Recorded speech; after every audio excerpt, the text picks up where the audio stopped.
Sjundeo, Tenala, Ingo, Hangö, Puuju, Ekenäs and Karis. We're using the official Swedish names of these towns and the district in deference to the Swedish-speaking majority in this bilingual area. Here in Tenala, you can enjoy a family vacation in peaceful surroundings, on the shore of a lake, for instance. Here you can fish, or row, or just splash around. Or maybe relax with a little easy gardening, like picking the flowers.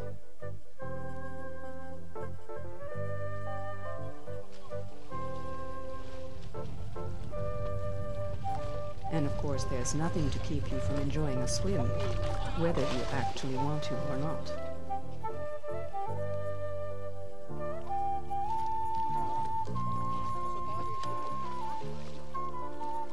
You can choose between a lakeshore vacation in a cottage like this one, or one by the sea in the archipelago. And remember, almost every cottage here comes complete with a real Finnish sauna.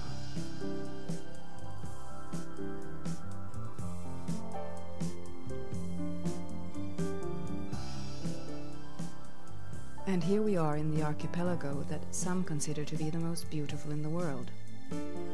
Here's a glimpse from a sheltered inner boat route in Ingo, about a day's leisurely sail from these cliffs and rocks from the windswept outer archipelago outside Hangö. And if Finland is the land of some 60,000 lakes, well, it's no exaggeration to say that Nyland is the land of at least 1,000 islands, most of them uninhabited.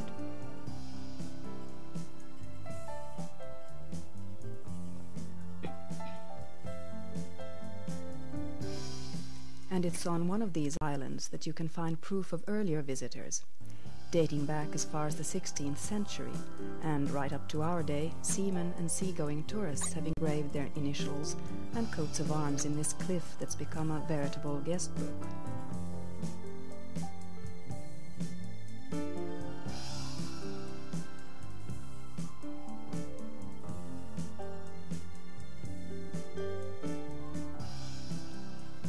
And if you look hard, you can even find a royal crown among the engravings.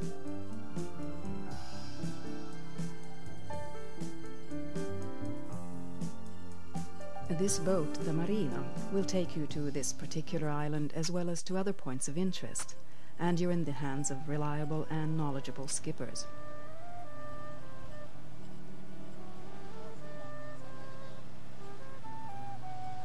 Here are the ruins of a sea fortress that once guarded the port of Hangö.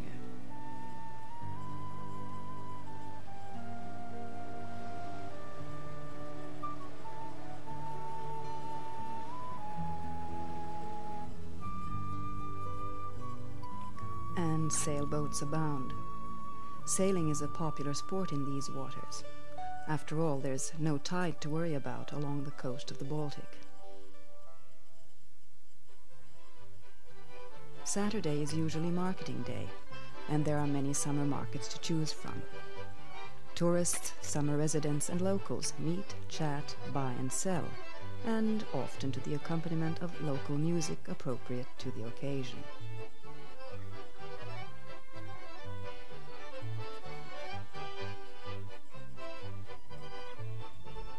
And where there's sea, there are fish and fishing. Whether you prefer to do it in quiet seclusion or take part in an organized fishing tour through the archipelago out onto international waters.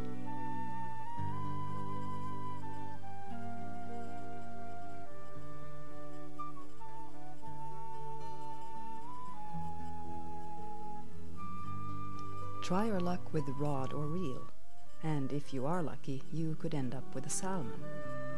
But many kinds of fish abound in these waters. If you don't get your salmon, then settle for a pike or maybe a codfish.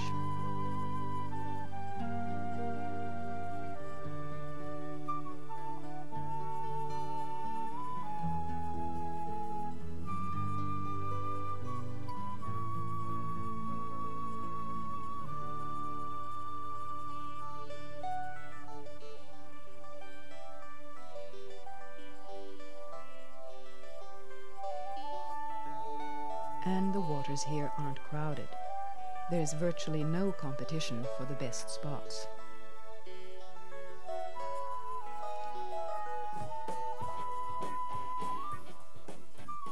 An interesting stop on the coast, whether you travel by boat or by car, is the town of Ekenäs, well known for its idyllic old wooden buildings, which have been wisely preserved as a living part of the community.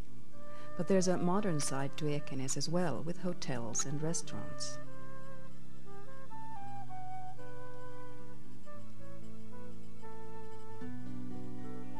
And hidden in this lush greenery, you can even find a discotheque.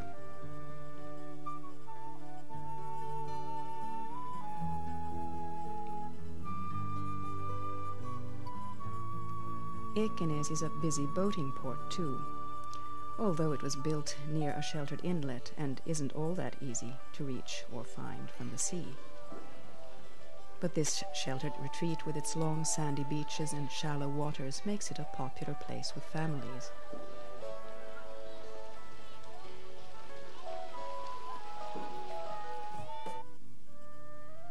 And if you prefer to be more on your own, well, there are plenty of spots where you can sunbathe.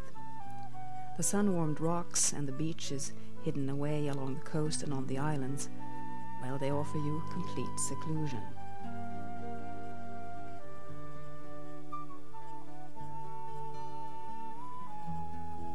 Well, almost complete seclusion anyway.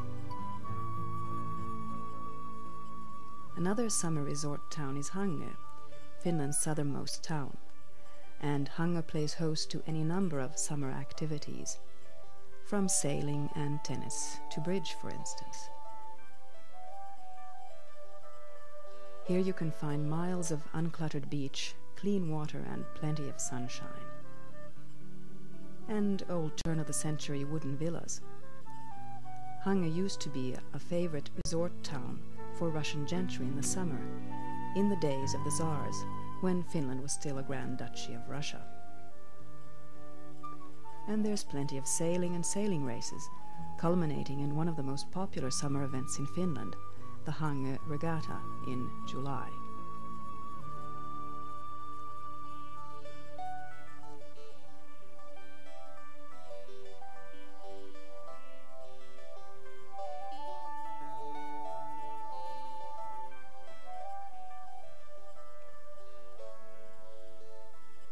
An old summer villa on a windswept peninsula has been converted into a popular summer cafe and restaurant, well known for its strawberry cakes and good strong coffee.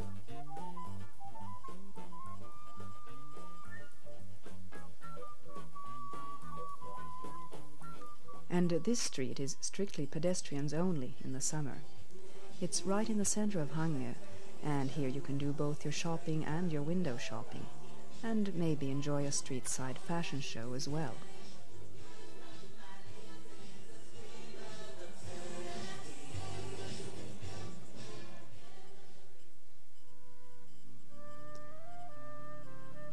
But Western Nyland isn't all boats and archipelago.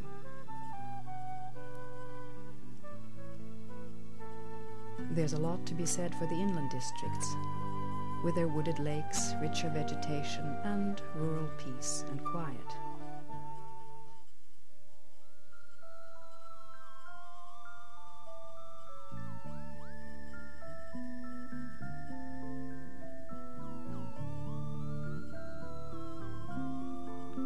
And there's a rich cultural heritage too in these parts. This is Svartå, one of the biggest villas built entirely of wood in the Nordic countries.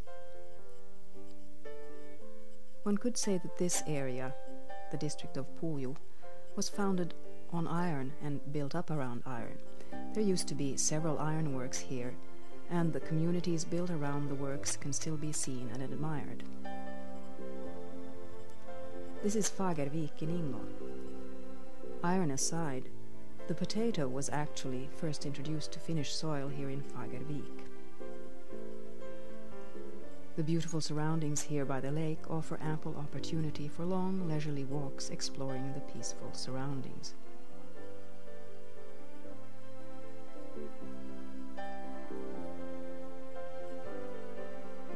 And here in Fagervik you're not only allowed to tread on the grass, you can even round off your day by a picnic on the lawn between the church steeple and the lake.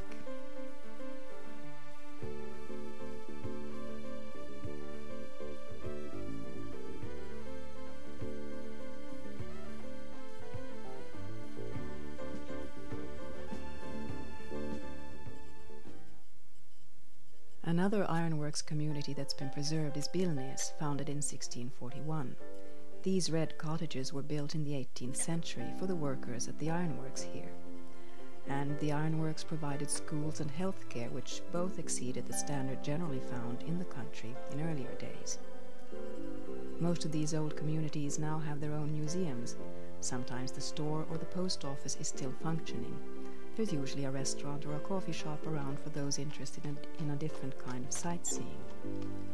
And here in Bilnes you can do your sightseeing on horseback if you feel so inclined.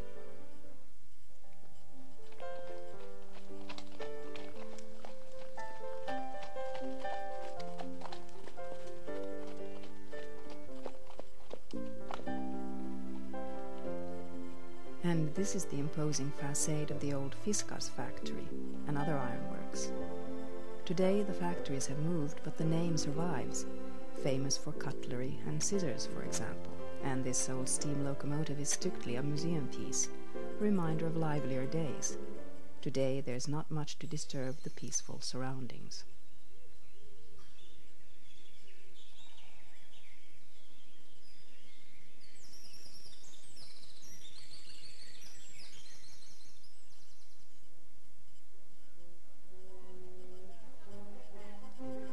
The city of Karis is a bustling place, and Karis was built up around a railroad junction.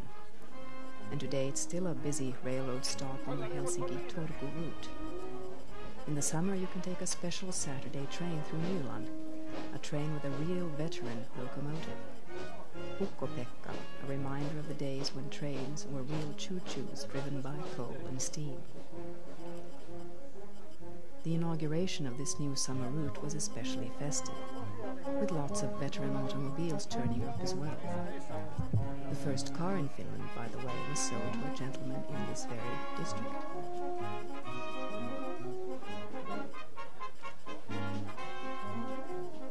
Yes, there were lots of people waiting for that first ride. And the conductor's old Russian uniform goes even further back than the old locomotive itself.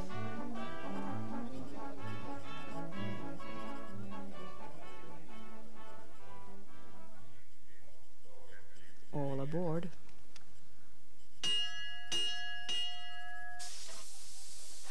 Not the coolest of occupations on a hot summer's day, but this is the way it's done.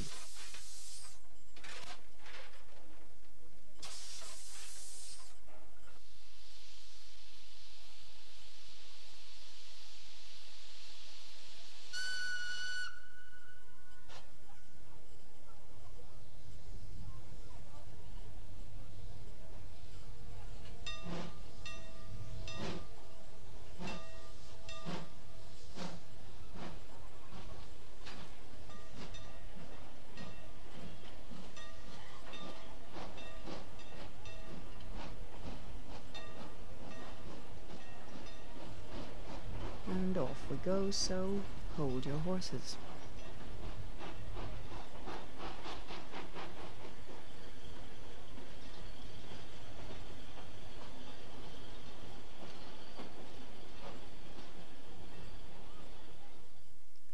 Not far from Karis lie the ruins of Raseborg Castle. The castle itself hasn't been used much since the 15th century, but today the castle grounds bustle with activity in the summer, starting with midsummer festivities, and well into July the area just under the castle walls is traditionally the setting for a popular summer theatre in the open.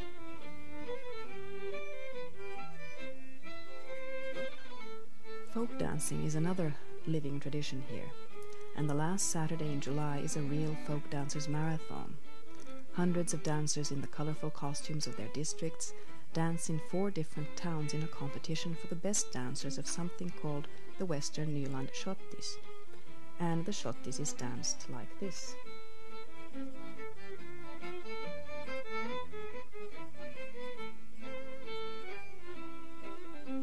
And this same dance to the same tune is danced first in Ingo, where one dances on a lawn.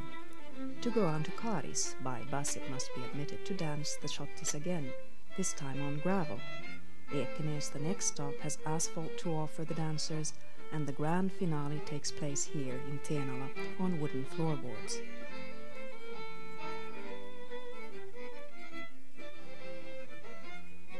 Yes, Western Nyland is a special place with lots to offer. Beautiful natural surroundings, unpolluted waters and beaches, plenty to see and do if that's what you want, or peace and quiet, time to relax in an unhurried rhythm if that's what you prefer.